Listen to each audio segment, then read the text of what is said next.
कल्पना कीजिए, एक ऐसी देवी जो स्वर्ग में रहती थी, जहां कल्प वृक्ष था, अमृत था, देवताओं का वैभव था, जिनके जल की एक बूंद पापों को धो देती थी, जिनके स्पर्श से मृत आत्माएं मुक्त हो जाती थी, जिनके बारे में भगवान शिव ने खुद कहा था, ये मेरी जटाओं की शोभा है। उनका नाम था गंगा। स्वर्ग की देवी, विष्णु के चरणों से जन्मी और शिव की जटाओं में समाई।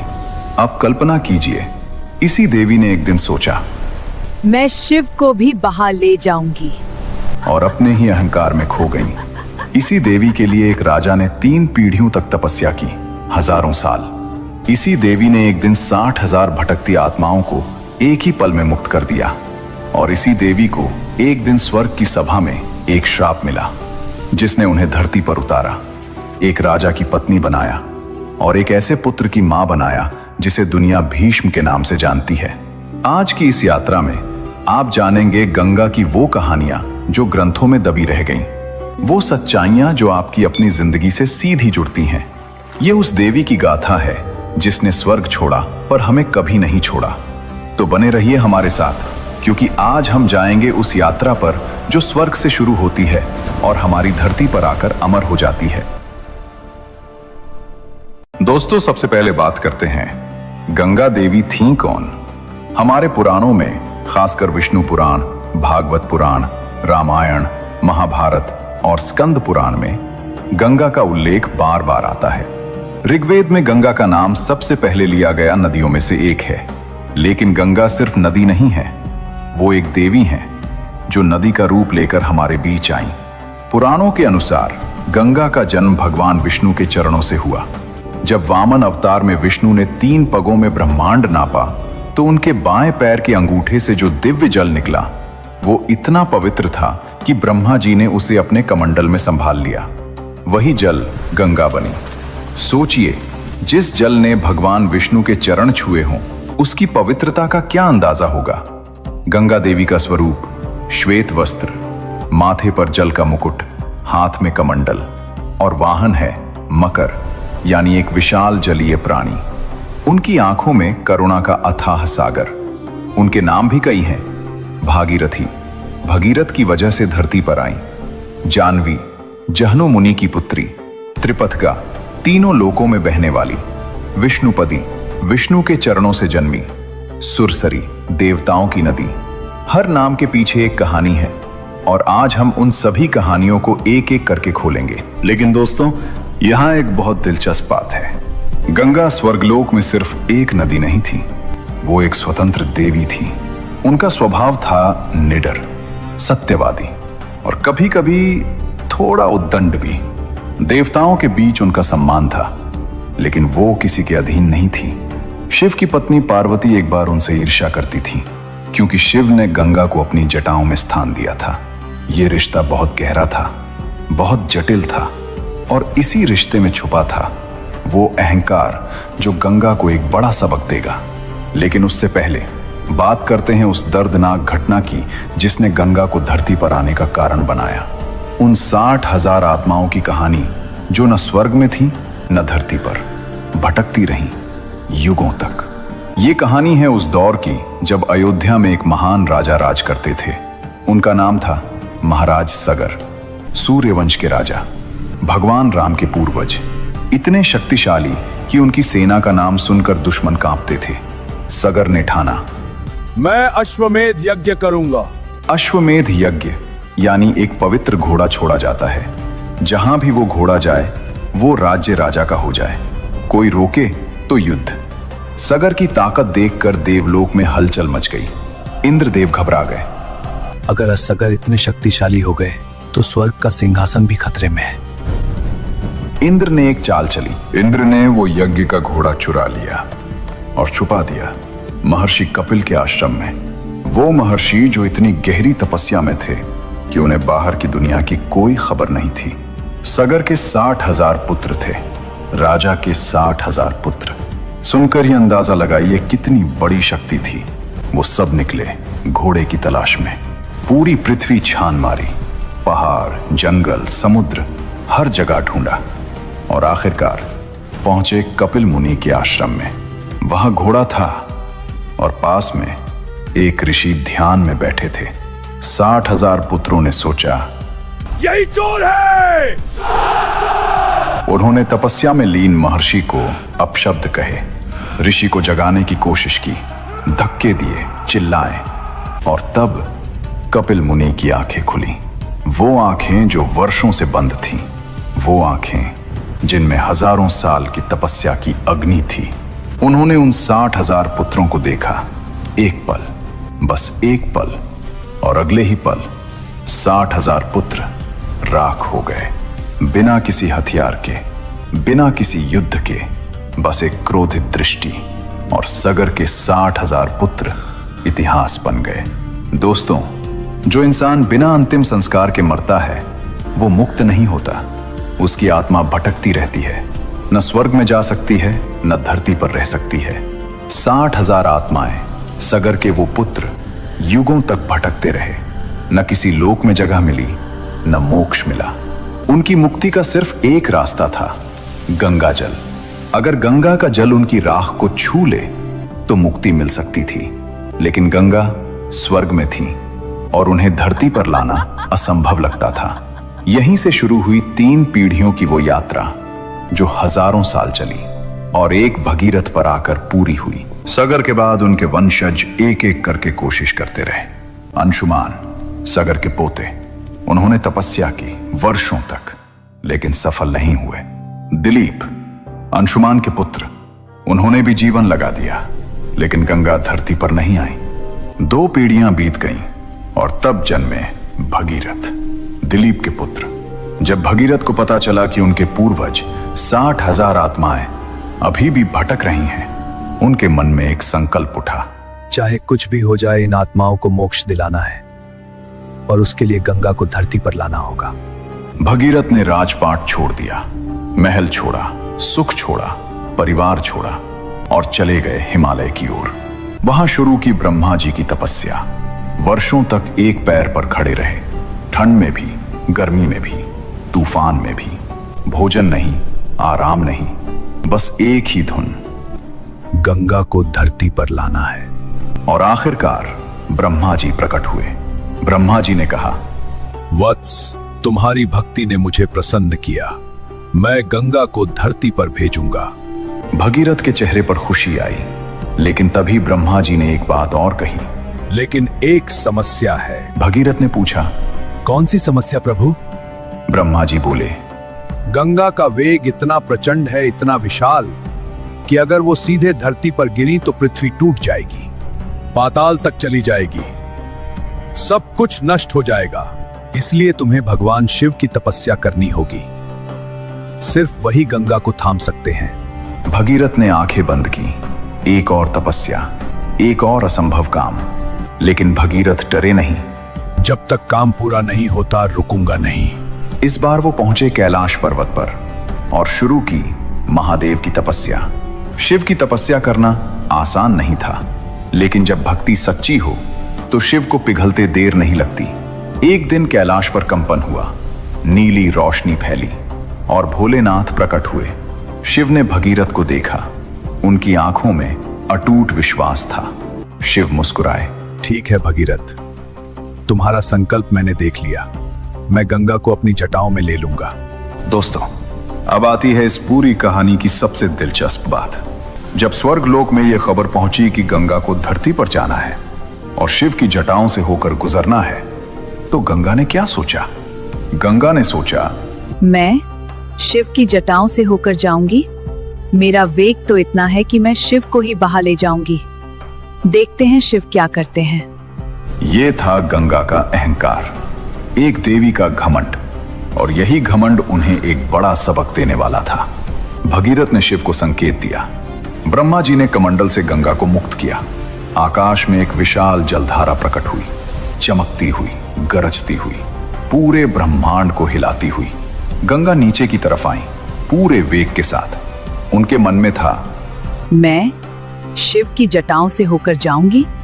मेरा वेग तो इतना है कि मैं शिव को ही बहा ले जाऊंगी। देखते हैं शिव क्या करते हैं। और जब गंगा शिव की जटाओं में पहुंची, वो रुक गई, उलझ गई, शिव की जटाओं में इतने रास्ते थे, इतने पेच थे कि गंगा जिधर जाती थी उधर और उलझती जाती थी, जैसे कोई भूल भुलैया हो। गंगा एक रास्ते से निकलने की कोशिश करती और 3 और रास्तों में फंस जाती। महादेव की जटाएं, जिनमें पूरे ब्रह्मांड के रहस्य थे, उनमें गंगा खो गई।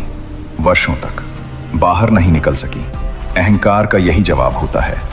धरती पर भगीरथ इंतजार कर रहे थे, गंगा आई नहीं। वो समझ गए कुछ हो गया है। वो फिर झुक गए शिव के सामने। प्रभु, गंगा मां को मुक्त करें। मेरे पूर्वज इंतजार कर रहे हैं, उन्हें मोक्ष चाहिए। शिव ने आंखें खोली। उनके मुख पर एक हल्की मुस्कान थी। उन्होंने अपनी जटाएं ढीली की, धीरे धीरे, और गंगा निकली। इस बार अहंकार के बिना, इस बार विनम्रता के साथ। शिव की जटाओं ने उन्हें 7 धाराओं में विभाजित किया। 3 स्वर्ग की तरफ, 3 पाताल की तरफ और एक सीधे भगीरथ के पीछे।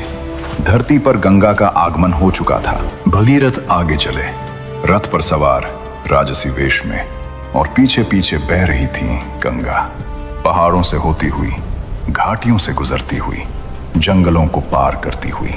जहां जहां गंगा गई वहां जीवन आ गया। सूखी धरती हरी हो गई, पशु पक्षी खुश हो गए। लोग दौड़कर गंगा का जल लेने आए। ये था गंगावतरण, वो पल जो इतिहास बन गया। लेकिन दोस्तों, रास्ते में एक और रुकावट आई, और इस रुकावट ने गंगा को एक नया नाम दिया। महर्षि जहनु, एक महान तपस्वी, अपने आश्रम में यज्ञ कर रहे थे। गंगा का प्रवाह उनके यज्ञ मंडप की तरफ आने लगा। पानी फैला, यज्ञ की सामग्री बह गई, आश्रम में हलचल मच गई। महर्षि का ध्यान टूटा। उन्होंने देखा उनका यज्ञ बाधित हो चुका था। क्रोध भड़का, और उस क्रोध में उन्होंने वो किया जो सुनकर दंग रह जाएंगे। उन्होंने सारी गंगा पी ली एक ही घूंट में। गंगा जो पहाड़ों से उतरी थी, जो ब्रह्मा के कमंडल से निकली थी, जो शिव की जटाओं से आई थी, एक ऋषि के क्रोध में समा गई। भगीरथ रुक गए, पीछे मुड़े। गंगा नहीं थी। वो समझ गए, वो दौड़े, महर्षि जहनु के पास पहुंचे, हाथ जोड़े, माथा टेका। ऋषिवर, क्षमा करें, गंगा मां से कोई अपराध हुआ, लेकिन उन्हें मुक्त करें। लाखों आत्माएं उनका इंतजार कर रही हैं। महर्षि जहनु ने भगीरथ को देखा। उनकी आंखों में वर्षों की थकान थी, एक अटूट संकल्प था। ऋषि का क्रोध पिघल गया। उन्होंने अपने दाहिने कान को स्पर्श किया और गंगा बाहर आ गई। उस दिन से गंगा का एक नाम पड़ा, जाह्नवी, जहनु मुनि की पुत्री, क्योंकि ऋषि ने उन्हें पुनः जन्म दिया था। दोस्तों, अब आता है वो पल जिसके लिए 3 पीढ़ियों ने तपस्या की, जिसके लिए भगीरथ ने अपना सब कुछ छोड़ा, जिसके लिए गंगा ने स्वर्ग छोड़ा। गंगा उस स्थान पर पहुंची जहां कपिल मुनि के आश्रम में 60,000 आत्माओं की राख बिखरी पड़ी थी। वर्षों से, युगों से किसी ने उस राख को छुआ नहीं था। कोई वहां जाता नहीं था। वो जगह सुनसान थी, अंधेरी थी, जैसे समय वहां रुक गया हो। गंगा की पहली लहर उस राख तक पहुंची। जल ने राख को छुआ, और तब एक रोशनी उठी, फिर एक और, फिर एक और। एक के बाद एक 60,000 प्रकाश बिंदु उठने लगे। आत्माएं जो युगों से भटक रही थीं, अब मुक्त हो रही थीं। उनके चेहरों पर शांति थी। वो पीड़ा जो सदियों से थी, एक पल में गायब हो गई। वो ऊपर उठे, आकाश की तरफ, स्वर्ग की तरफ, और भगीरथ जो पास खड़े थे, उनकी आंखों से आंसू बह रहे थे। वो बैठ गए धरती पर और हाथ जोड़कर बस इतना कहा, मां तुम आ गई। उस दिन से गंगा का सबसे प्रसिद्ध नाम बना भगीरथी, क्योंकि भगीरथ के संकल्प ने उन्हें धरती पर लाया था। और एक नया शब्द बना, भगीरथ प्रयास। दोस्तों, अब तक हमने जाना गंगा कैसे स्वर्ग से धरती पर आई, लेकिन गंगा की कहानी में एक और मोड़ है। ये कहानी है इक्ष्वाकु वंश के एक राजा थे, महाभिष। लेकिन जो काम उन्होंने किया, उसने महाभारत की पूरी कहानी को जन्म दिया। महाभिष कोई साधारण राजा नहीं थे। उन्होंने हजारों यज्ञ किए थे, जीवन भर धर्म का पालन किया था, हर कदम पर सत्य को चुना था। इतना पुण्य कमाया कि मृत्यु के बाद सीधे स्वर्गलोक पहुंच गए। ब्रह्मा जी की दिव्य सभा में उन्हें स्थान मिला। सोचिए वो पल, एक इंसान जो अपने कर्मों से देवताओं की बराबरी में बैठा हो। यह सम्मान बहुत कम लोगों को मिलता है। महाभिष उस दिन सबसे खुश इंसान रहे होंगे। सभा चल रही थी, देवता थे, ऋषि थे, गंधर्व थे, और वहीं एक तरफ बैठी थी गंगा देवी, श्वेत वस्त्र, दिव्य तेज, शांत मुखमंडल। तभी बाहर से हवा का एक झोंका आया, बस एक पल के लिए, और उस झोंके ने गंगा के वस्त्र को हिला दिया। पूरी सभा में जैसे सब कुछ रुक गया। देवताओं ने आंखें झुका ली, ऋषियों ने दृष्टि फेर ली, गंधर्वों ने नीचे देखा। यही मर्यादा थी, यही धर्म था। लेकिन महाभिष वो देखते रहे, एक पल, दो पल, तीन पल, और उन्हें पता भी नहीं चला कब उनकी नजर मर्यादा की रेखा पार कर गई। ब्रह्मा जी सब देख रहे थे, वही ब्रह्मा जी जिन्होंने महाभिष को स्वर्ग में स्थान दिया था। उनका चेहरा धीरे धीरे गंभीर हो गया। ब्रह्मा जी बोले, तूने आज यहां इस पवित्र सभा में मर्यादा तोड़ी। जो धर्म तूने जीवन भर निभाया वो एक पल की नजर में भूल गया। इसलिए मैं तुझे श्राप देता हूं। तू फिर से मृत्यु लोक पर जन्म लेगा, उस धरती पर जहां से तू इतनी मेहनत से ऊपर आया था। महाभिष कांप गए। स्वर्ग जो उन्होंने हजारों यज्ञों से पाया था, एक पल में छूट गया। और गंगा? ब्रह्मा जी ने उनकी तरफ देखा। गंगा, तुम भी धरती पर जाओगी और महाभिष से तुम्हारा संबंध होगा। गंगा ने स्वीकार किया, बिना प्रश्न के, क्योंकि ब्रह्मा जी का वचन अटल था। और इस तरह एक श्राप ने तय किया वो रिश्ता जो महाभारत की नींव बनेगा। महाभिष अगले जन्म में हस्तिनापुर के राजा शांतनु बने और गंगा धरती पर उतरी उनसे मिलने। हस्तिनापुर के राजा शांतनु, वीर, धर्मात्मा, प्रजा के प्रिय। एक दिन वो गंगा नदी के किनारे शिकार के लिए निकले थे और तभी उन्होंने देखा नदी के किनारे एक स्त्री खड़ी थी, इतनी सुंदर कि शांतनु की आंखें रुक गईं। इतनी दिव्य कि लगा ये इंसान नहीं, कोई देवी है। शांतनु आगे बढ़े। उन्होंने पूछा, देवी, आप कौन हैं? आपका नाम क्या है? आप यहां अकेली क्यों हैं? स्त्री मुड़ी। उनकी आंखें गहरी, शांत, अथाह, जैसे किसी नदी की गहराई हो। वो बोली, मेरा नाम गंगा है। शांतनु का दिल एक पल के लिए रुक गया। शांतनु ने विवाह का प्रस्ताव रखा। गंगा ने एक पल उन्हें देखा, फिर बोली, राजन, मैं विवाह के लिए तैयार हूं, लेकिन एक शर्त है। शांतनु ने कहा, बताइए। गंगा बोली, मैं जो भी करूं, आप कभी प्रश्न नहीं करेंगे, कभी रोकेंगे नहीं, कभी टोकेंगे नहीं। जिस दिन आपने ऐसा किया उस दिन मैं चली जाऊंगी, हमेशा के लिए। शांतनु एक पल के लिए रुके। ये शर्त अजीब थी, लेकिन गंगा का साथ पाने के लिए शांतनु राजी हो गए। मंजूर है। और इस तरह स्वर्ग की देवी गंगा हस्तिनापुर की रानी बन गई। दोस्तों, अब वो हिस्सा आता है जो सुनकर रूह कांप जाती है। गंगा और शांतनु के एक के बाद एक पुत्र हुए। गंगा और शांतनु के घर पहला पुत्र जन्मा। राजमहल में खुशियां थीं, दीप जले, उत्सव हुआ। लेकिन वो खुशी ज्यादा देर नहीं टिकी। गंगा उठी, उन्होंने अपने नवजात पुत्र को अपनी बाहों में उठाया और चल पड़ी नदी की तरफ। शांतनु पीछे पीछे गए। उनका दिल डूब रहा था, लेकिन मुंह से कुछ निकला नहीं। गंगा ने उस शिशु को जल में समर्पित कर दिया। शांतनु वहीं खड़े रहे, पत्थर की तरह, अंदर से टूटे हुए, बाहर से चुप। शर्त याद थी। दूसरा पुत्र हुआ, वही हुआ। तीसरा, वही हुआ। चौथा, पांचवां, छठा, सातवां।